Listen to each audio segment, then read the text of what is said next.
जीत fix.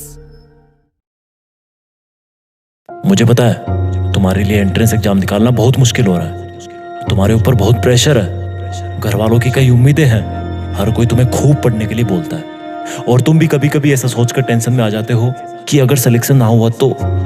पर चिंता मत करना, क्योंकि कोई और समझे या ना समझे, मुझे पता है कि तू क्या है। तू इंजीनियर तो बचपन से ही है। तुझे पता होता था कि झूले को जितना पीछे खींच के छोड़ेगा उतना ही वो आगे जाएगा। बस ऑसिलेशन का फॉर्मूला नहीं पता था उस टाइम। तुझे पता होता था कि गेंद जमीन पर गिरकर लगभग कितना ऊपर उठेगी, वहां पर तू पहले पहुंच जाता था। बस ग्रेविटी की वैल्यू नहीं पता थी उस टाइम। फिर तुम जैसे जैसे बड़े होते गए तुम उन चीजों को समीकरणों से निकालने लगे। एक डिग्री वाला इंजीनियर भी तो वही करता है, बस तुम्हारे पास डिग्री ही तो नहीं है। ये एंट्रेंस की लड़ाई कहने को तो सिर्फ डिग्री के लिए है, लेकिन अगर तुम सिर्फ डिग्री पाने के लिए सोचकर इस एंट्रेंस एग्जाम का मुकाबला करोगे तो शायद तुम स्वार्थी कहलाओगे। क्योंकि हो सकता है शायद तुम सिर्फ अपने स्वार्थ के लिए इंजीनियरिंग कॉलेज की एक सीट बुक करने वाले हो, जबकि इतिहास में सिर्फ उसी ने नाम कमाया है जिसने टेक्नोलॉजी को, इंजीनियरिंग को सिर्फ और सिर्फ इंसानियत को आगे बढ़ाने के लिए यूज किया है। अगर तुम असली इंजीनियर हो तो इंजीनियर की डिग्री लेने से पहले इंजीनियर की इस क्वालिटी को सीखो। इंजीनियर दुनिया को कुछ नया देने के लिए सीखता है और तुम्हारा मेन फोकस सिलेक्शन पर नहीं, ज्ञान हासिल करने पर होना चाहिए। साइंस के समीकरणों को प्रैक्टिकल लेवल पर समझने की जरूरत होनी चाहिए।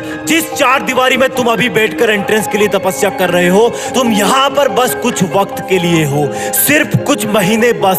तुम यहाँ पर पूरी जिंदगी पर नहीं रहोगे। आगे की जिंदगी तुम्हारा वेट कर रही है, जहाँ पर किताबों में खेलने वाले समीकरण लोगों की जिंदगी से खेल रहे होंगे, क्योंकि आगे जाकर तुम इन्हीं समीकरणों से कोई बड़ी चीज बनाओगे और अगर वो टेक्नोलॉजी एक लाइन के समीकरण की वजह से फेल हुई तो भारी नुकसान होगा। प्रैक्टिकल लेवल पर समझो चीजों को।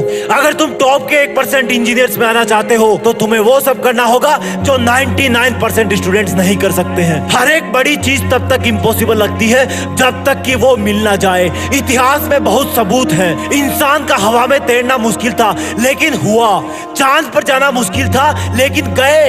इंजीनियर की डिग्री तो बहुत लोग ले सकते हैं, लेकिन कोई ऐसा पागल इंसान होता है जो इंजीनियरिंग को यूज करके इंसानियत को कहां से कहां पहुंचा देता है। दुनिया की सबसे बड़ी बिल्डिंग, सबसे बड़ा पुल, अंतरिक्ष में जाने वाला स्पेस मिशन, सुपर कंप्यूटर, ये सब बिना उन जिद्दी, इंटेलिजेंट और प्रैक्टिकल लेवल पर सोचने वाले इंजीनियर्स के कभी नहीं हो पाते। और उन जिद्दी इंजीनियर्स की कहानी स्टार्ट होती है जहां पर अभी तुम किताबों के बीच बैठे हो, जिस चार दीवारी में रहकर पढ़ रहे हो। हर एक भविष्य का इंजीनियर इन्हीं चार दीवारों में तपस्या करता है। जहां पर गली में कुल्फी बेचने वाला आता है, जब वो घंटी बजाता है तब तुम सोचते हो कि ऐसा कौन सा फिजिक्स का नियम है जो इस बीच की हवा के अदृश्य कणों को हिलाता हुआ इस आवाज को मेरे कानों में पहुंचा देता है। एक इंजीनियर के लिए उसकी इमेजिनेशन ही उसकी लिमिट होती है। जब डिक्शनरी बनी थी तब शायद थोड़ी सी मिस्टेक हो गई थी। इम्पॉसिबल का मीनिंग मुश्किल होना चाहिए था, ना कि असंभव।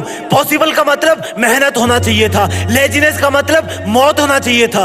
लेकिन शायद ऐसा इसलिए नहीं हुआ कि अगर सब लोग ये समझ जाते तो फिर हर तरफ इंजीनियर्स की मशीन ही होती। इसलिए शायद इन शब्दों के मीनिंग का रहस्य इंजीनियर्स के लिए छोड़ा गया। तुम एक तपस्वी हो, आग में मेहनत का घी डालते रहो, लेकिन कभी ये मत सोचना कि अगर मेरा आईआईटी में सिलेक्शन हो गया तो ये करूंगा, अगर मेरा सिलेक्शन आईआईटी में नहीं हुआ तो मैं ये कर लूंगा। चाहे तुम पास हो जाओ चाहे फेल हो जाओ, दोनों वक्त इस वीडियो को आकर दोबारा देखना, मतलब समझ में आ जाएगा। रिजल्ट चाहे कुछ भी हो, कॉलेज चाहे तुम्हें कोई सी भी मिले, तुम्हें स्टेबल रहना सीखना है, तुम्हें स्थिर रहना है, क्योंकि समुद्र जितना गहरा होता है उतना ही वो ऊपर से शांत दिखाई देता है। और जब उस समुद्र में सुनामी आती है तब उसका असली रूप सामने आता है। मेहनत इतनी गंभीरता से करो कि उसका नतीजा इस भौतिक दुनिया में सुनामी ला दे। सिर्फ तुम्हारा और तुम्हारा पढ़ा हुआ ही तुम्हें एंट्रेंस में मार्क्स दिलाएगा।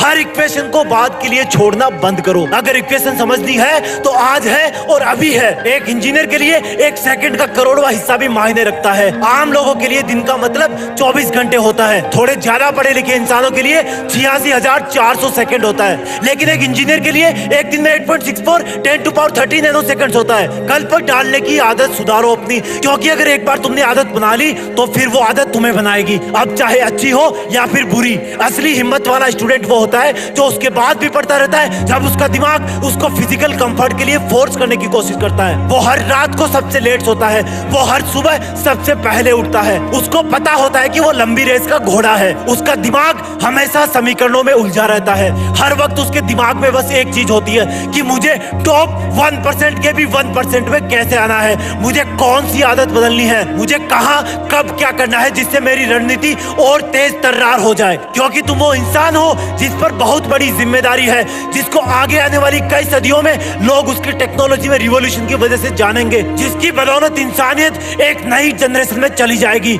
शायद कोई एक समीकरण उसके नाम से भी बन जाएगा, क्योंकि वो समीकरणों को एग्जाम और डिग्री से ऊपर उठकर प्रैक्टिकल लेवल पर सोचेगा। और जब तुम्हारी मंजिल तुम्हारी सांसों जितनी जरूरी हो जाएगी, तब तुम्हारी सांसें सिर्फ मेहनत करने के लिए ही चलेगी। तब एक उगते हुए नारंगी सूरज को दुनिया देखेगी, वो उसके रंग में लाल हो जाएगी। लोग सिर्फ यही कहेंगे कि यह है असली इंजीनियर। जय हिंद, वंदे मातरम।